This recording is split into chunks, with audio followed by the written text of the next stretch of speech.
自从今年3月以来，台湾估计已经有大约500万的人感染到新冠病毒，其中呢大概20%左右是儿童。对于儿童长期感染之后的问题呢，其实台湾目前还缺乏一些本土性的资料。根据中国医药大学儿童医院的资料呢，显示大概有75%的人呢，这些儿童呢在感染新冠病毒之后呢，他们会多多少少烦恼一些身心的症状，其中包括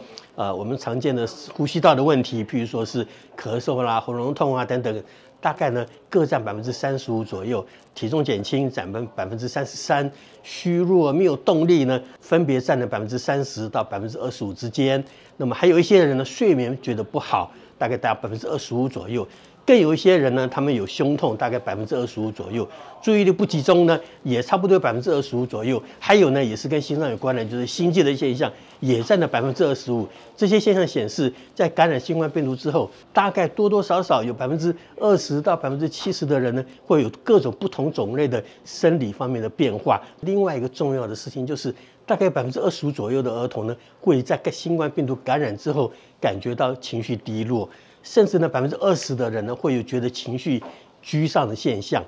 ，25%左右的人会有动力缺乏的现象，